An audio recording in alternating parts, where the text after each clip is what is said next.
made it. His fingernails struck the sandbags, and, not caring if his hands were stripped of their skin, he frantically scrambled up. There, he was on top. He no longer had to worry about slipping back, even if he relaxed his grip. Yet, it was impossible for him to straighten his arms, and for minutes he remained as he was, clutching the bags tightly to him. On this day of his liberation, the 46th, he had been in the pit. A violent wind was raging. As he began to crawl along, his face and neck were struck by stinging grains of sand. He had not counted on such a savage wind. In the hole, he had just felt that the sound of the sea was closer than usual, and right now should be the moment of the evening calm. Yet, if it was blowing this much, surely he could not hope for any mist. Maybe the sky had looked muddy only from within the hole. He might well have mistaken the wind-blown sand for mist. Whichever way it was, the situation was delicate. He looked up nervously. In the fading light, the fire tower seemed to be leaning unsteadily to one side. It was surprisingly slight and far away, but as the man in it would be watching him through binoculars, he couldn't count on the distance to be in his favor. He wondered if they had already spotted him. No, if they had, they would have instantly rung the alarm bell. On a stormy night, almost a half-year ago, the woman had told him a bulwark had given way in a hole located on the western outskirts of the village, and the house in it had been half buried. And then it had rained. The water-soaked sand had doubled in weight and crushed the house like a matchbox. Fortunately, no one was injured, but the next morning the whole family had tried to run away. In less than 5 minutes after the alarm was sounded, they could hear the wailing of the old woman being led along the road in the back. The family seemed to have hereditary mental trouble, the woman had added in a convinced tone. No, he could not waste any time. He raised his head resolutely and looked around. Long shadows fell along the hollows and rises of the dunes. The landscape was bathed in a murky reddishness, and the wisps of wind-blown sand streaming out from the shadows were swallowed up one after the other by other shadows. Could he escape detection behind a screen of blowing sand? Looking back over his shoulder to check on the effect of the light reflection, he stared in amazement. The wind-blown sand was not alone responsible for the pall of milky smoke that lay over the landscape, shading the sinking sun with crayon strokes of color. All at once, a shredded and shifting mist was steadily rising from the surface of the ground. If it was blown away in one place, it rose in another. Swept clear here, it billowed up there. From his experience in the hole, he was well aware that the sand attracted moisture, but he had no idea that there was this much. It looked like the scene of a fire after the firemen had gone. Of course, it was a thin mist, not very conspicuous in the reflected light, but a good camouflage, enough to conceal him from the eyes of the lookout. He put on his shoes, which he had thrust into his belt, and stuck the coiled rope into his pocket.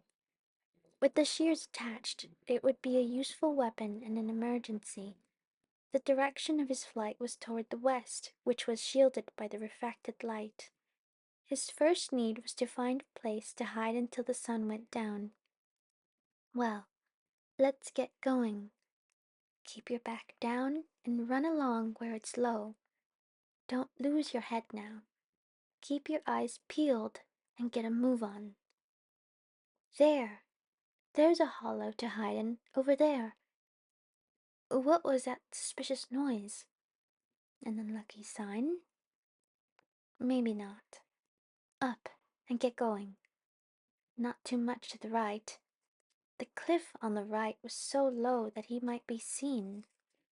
A path had been worn in a straight line from one hole to another by the night basket crews. The right side of the path was a smooth slope with a number of indentations. The rooftops of a second row of houses were barely visible. They, in turn, were protected by the line of houses to the seaside. The walls of the holes all along there were low, and the brushwood fence built as protection against the sand seemed to be still of some avail. From the village side of the wall they could apparently go in and out as they pleased.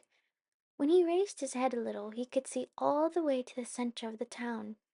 Roofs of tile, zinc, and thatch clustered in black splotches in the center of the undulating terrain, which opened out like a fan before him. There was a straggling grove of pine, and he could see something that looked like a pond. And just to protect this pitiful bit of geography, more than 10 households on the seaside had to submit to his life of slavery. The slave holes were now situated in a line on the left of the road. Here and there were branching paths made by the basket crews, and beyond, threadbare sandbags buried in the sand told where the holes were. It pained him just to look at them. At some places, no rope ladders were looped around the bags, but more places had them than not. Not a few of the slaves, he supposed, and already lost all will to escape. He could easily understand how it was possible to live such a life. There were kitchens, there were stoves with fires burning in them, there were apple crates, and places of desks piled full of books. There were kitchens, there were sunken hearths, there were lamps, there were stoves with fires burning in them, there were torn shoji, there were sooty ceilings, there were kitchens, there were clocks that were running and clocks that weren't, there were blaring radios and broken radios, there were kitchens and stoves with fires in them, and in the midst of all them were scattered 100 yen pieces, domestic animals, children, sex, promissory notes, adultery, incense burners, souvenir photos, and it goes on, terrifyingly repetitive. One could not do without repetition in life, like the beating of the heart. But it was also true that the beating of the heart was not all there was to life. Down! Quick! No, it was nothing. Just a crow. There was, alas, no chance of catching it and stuffing it, but such things no longer made any difference. The craving for decorations, medals, tattoos came only when one dreamed of unbelievable dreams. At last he seemed to be coming to the outskirts of the village, and the road lay atop the bridge of sand dunes. The view opened out, and to his left he could see the sea. The wind carried the pungent taste of surf, and his ears and nostrils hummed like a spinning top. The towel he had tied around his neck snapped in the wind and struck his cheek. As he had expected, the mist here seemed to lack the strength to rise. The leaden sea was overlaid with an aluminum sheet gathered into wrinkles like the skin on boiled milk. The sun, squeezed by clouds that resembled frogs' eggs, seemed to be stalling, unwilling to sink. The horizon was dotted with the motionless silhouettes of black ships, whose size and distance from him he was unable to guess. Beyond were only the smooth sand dunes, undulating in countless ridges that stretched on to the promontory. Maybe it was dangerous to go on like this. Worried, he turned and looked behind him. Fortunately, the fire tower was cut off from view by a slight rise in the sand. As he raised himself on his toes little by little, his eye was caught by a low-lying shack, half buried in the slope immediately to his right. Because of the angle, it had not been visible in the shadows. To the leeward was a deep hollow that looked as if it had been scooped out with a spoon, an ideal place to hide. The texture of the sand was as smooth as the underside of the shell, and there was not a sign of anyone's having been there. But what was he to do about his own footprints? He retraced his steps and found that beyond about 30 yards they were already completely effaced. Even where he was standing, they were caving in, transforming before his very eyes. The wind was good for something. As he was about to go round to the back of the shack, something dark came slinking out from the inside. It was a reddish dog, thick-set, like a pig. He must not frighten it. Go on, get away. But the dog showed no sign of retreat, and stood rooted, his eyes fixed on him. One ear was torn, and its small, unbecoming eyes made it seem all the more shifty. It sniffed at him. Would it take it into its head to bark? He wondered. Just let it try. He gripped the shears in his pocket. Let it make a sound, and he would put a hole in its brains with these. The dog stared back at him defiantly, but in silence, not even growling. Was it a wild dog? It had a seedy, lusterless coat, and its muzzle was covered with scabs. They say it's a dangerous dog that doesn't bark. Damn! He should have brought some food. And speaking of food, he had forgotten to bring along his potassium cyanide. Oh, well, let it go. The woman would probably never find where he had hidden it anyway. He held out his hand and gave a low whistle to see if he could get the dog's attention.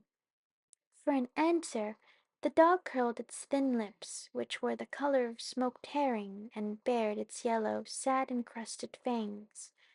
The brute certainly couldn't have much appetite for him, he mused. Had a beastly large throat, though.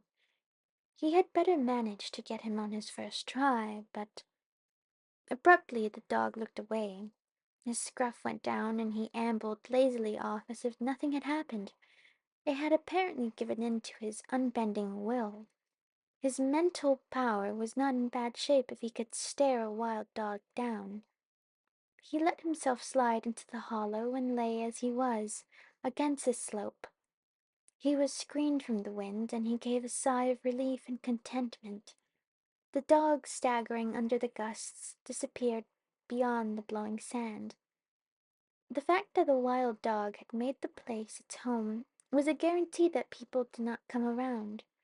As long as the dog did not go tail-bearing to the office of the farm co-op, his safety here seemed assured. In spite of the sweat that began slowly and steadily to ooze out, he felt well. How quiet!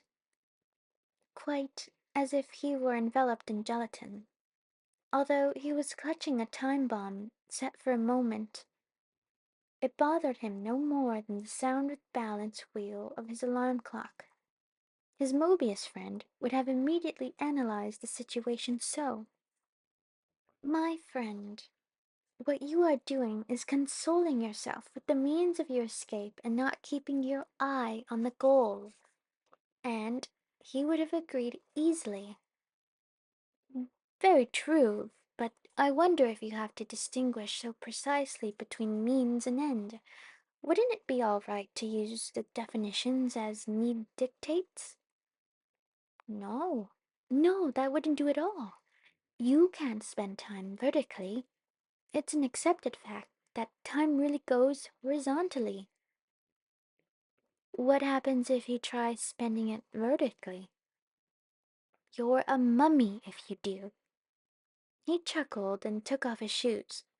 Indeed, time did seem to run horizontally. He could not stand the sand and sweat that had collected between his toes. He took off his shoes and socks and stretched his toes, letting the air in between them. Hmm, why do places where animals live have such an unpleasant smell? Wouldn't it be fine if there were animals that smelled like flowers? No, it was the smell of his own feet. A curious feeling of friendliness welled up in him when he realized this. He recalled that someone had said that there was nothing that tasted so good as one's own earwax, that it was better than real cheese. Even if it weren't that bad, there were all kinds of fascinating things one never tired of smelling, like the stink of a decaying tooth. The entrance to the house was more than half blocked with sand, and it was almost impossible to see in. Was it the remains of an old well? It would not be so strange if a shack had been built over a well to protect it from the sand. Of course, you could hardly expect to find water in a place like this. He tried to look in, and this time he was enveloped by the smell of a real dog. Animal smell is beyond philosophy. He remembered a socialist saying that he liked the Korean soul because he couldn't stand his smell. Well then, if time did run horizontally, it had better show him how fast it could run. Hope and uneasiness, a feeling of release and impatience. He found it most unbearable to be tantalized this way. He put the towel over his face and lay on his back.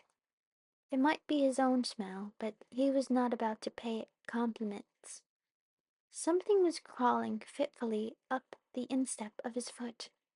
Its manner of walking could hardly be like that if it belonged to the beetle family. He decided it must be some kind of ground bug, for it drew itself along difficulty on its 6 weak legs. He didn't even feel like finding out, supposing for the time being it did belong to the beetle family. Even so, he still hesitated, wondering whether he really felt like going after it or not. He was apparently incapable of a definite decision. A breeze flipped the towel from his face.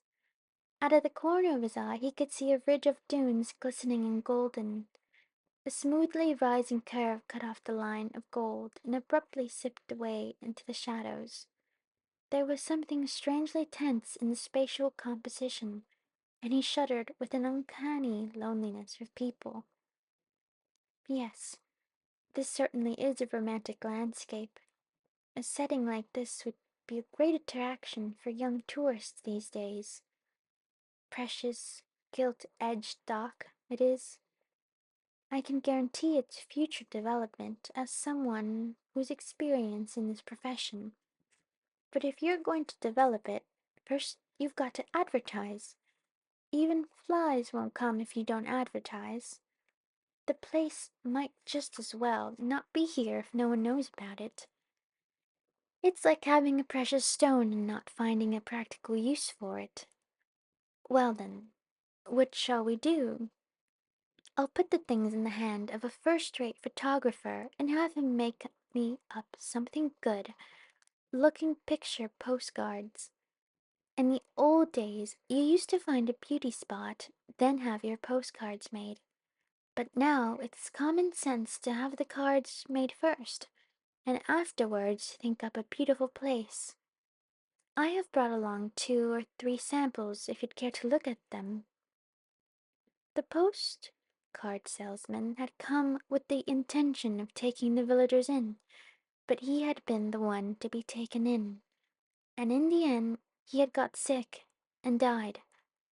But then he certainly could not imagine that the cardman had been particularly eloquent. He had probably been surprisingly sincere in his hopes for the place and had doubtless staked all he had on the business. What in heaven's name was the real essence of this beauty?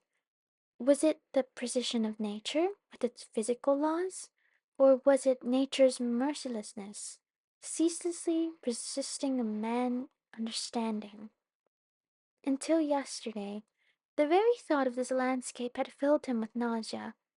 He had actually thought, in a fit of spleen, the holes were just right for swindlers like picture postcard vendors. However, there was no reason to think of the life in the holes and the beauty of the landscape as being opposed to each other. Beautiful scenery need not be sympathetic to man.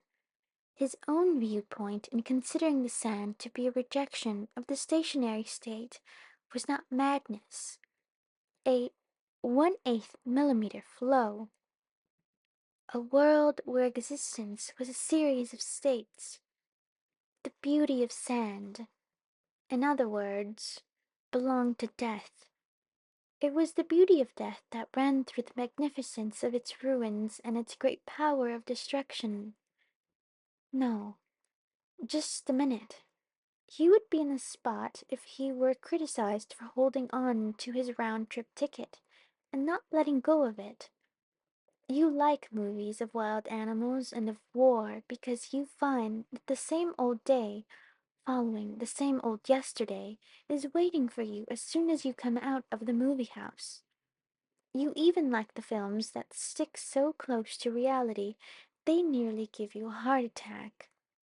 Is anybody really foolish enough to go to the movies with the real gun, loaded with real bullets? Certain kinds of mice that are said to drink their own urine in place of water, or insects that feed on spoiled meat, or nomadic tribes who know only the one-way ticket at best, can adjust their lives to the desert. If from the beginning you always believed that a ticket was only one way, then you wouldn't have to try so vainly to cling to the sand like an oyster to a rock. But nomads have gone so far as to change their name to stock breeders.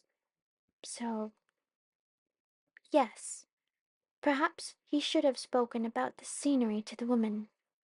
Perhaps he should have sung her the Song of the Sands, which has absolutely no room for a round trip ticket, even though he might have sung it badly. At best, he had given a poor imitation of a gigolo trying to catch a woman by dangling the bait of a different kind of life. But with his face pressed in the sand, he had been like a cat in a paper bag. The light on the ridge suddenly vanished. The whole landscape sank into darkness before his eyes.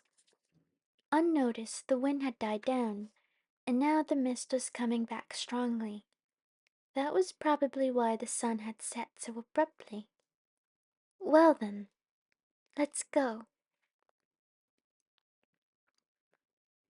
He would have to escape by passing through the village before the basket gangs began their work. Judging by experience, there should be about an hour left, or, to be on the safe side, 45 minutes. The spit of the promontory, as if embracing the village, gradually curved in toward the land, reaching as far as the inlet on the east side and squeezing the village road into a single lane. There the sheer cliffs of the promontory ended in what seemed to be slightly elevated, washed out dunes. If he went straight ahead, keeping the mist-shrouded lights of the village on his right, he could expect to come out just about where the cliff stopped.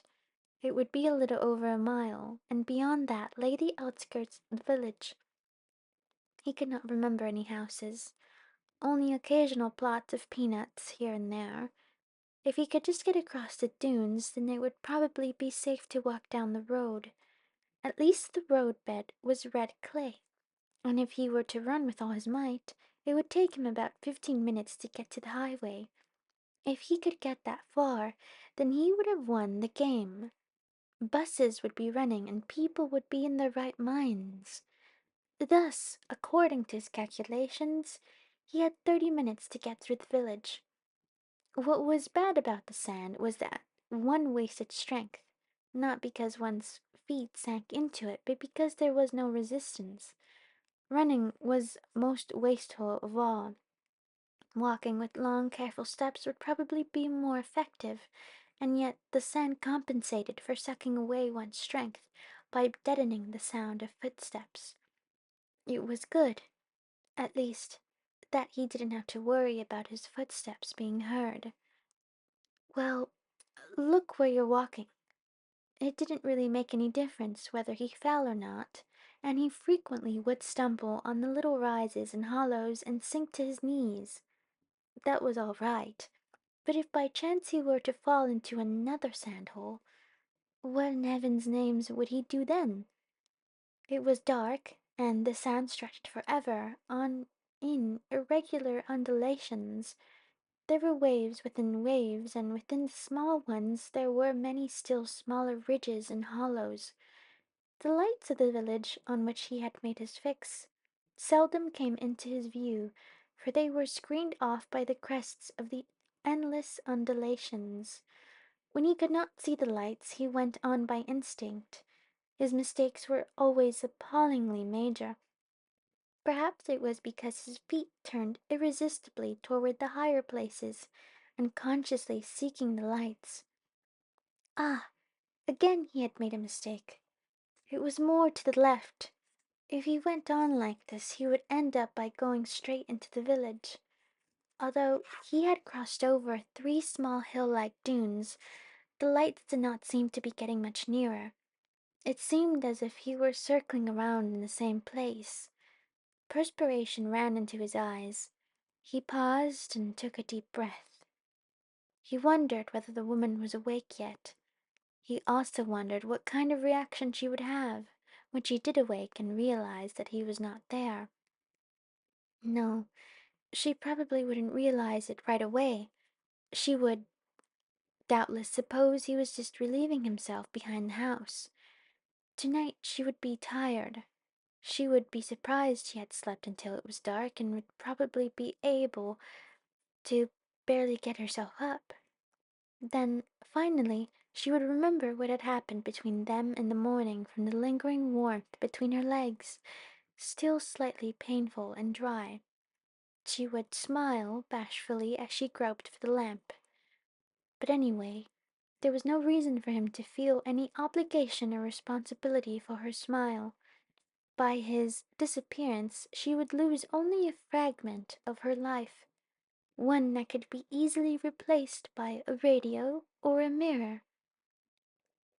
"You're really a great help," she said. "It's so different from when I was alone. I can take it easy in the mornings, and the work is finished at least 2 hours sooner. I think I'll ask the village association to give me some kind of extra work to do at home. I'll save the money, and someday maybe I'll be able to buy a radio or a mirror or something." Radio and mirror, radio and mirror. As if all of human life could be expressed in those two things alone. Radios and mirrors do have a point in common. Both can connect one person with another. Maybe they reflect cravings that touch the core of our existence. All right. When he got home, he would buy a radio right away and send it off to her. He would put all the money he had into the best transistor on the market. But he couldn't promise the mirror so easily. A mirror would go bad here. The quicksilver on the back would peel off in half a year. Even the surface of the glass would get cloudy with the constant chafing of the sand in the air. Just like the mirror she had now, you looked in it with one eye, and you couldn't see your nose. And if you could see your nose, you couldn't see your mouth. No, it didn't matter to him how long it lasted. A mirror was different from a radio. For it to be a means of connection, she would first have to have somebody else there to see her. What use would a mirror be to someone who no longer could be seen? She would be feeling surprised about now. She'd prick up her ears. Wasn't he taking too long about his business? He certainly was. The rascal had been clever enough to get away. Would she set up a howl? He wondered. Would she collapse? Or would her eyes just dim with tears? Whatever she did, it was no longer his responsibility. He was the one who had refused to recognize the necessity for a mirror. It's a story I read someplace. Leaving home is all the fashion now. I thought it was because of bad living conditions, but that doesn't seem to be the only reason. They mentioned a middle-class farm family that had recently added land to its holdings. about machinery and was doing quite well when the eldest son suddenly left home. He was a quiet, hard-working young man, and his parents were completely puzzled. They didn't know why in country villages you have social obligations and reputation to think of. So there really must have been a reason for the heir of the family to have left home. Yes, certainly. An obligation is an obligation. Then it appears that one of the relatives took the trouble to find the young man and hear his story.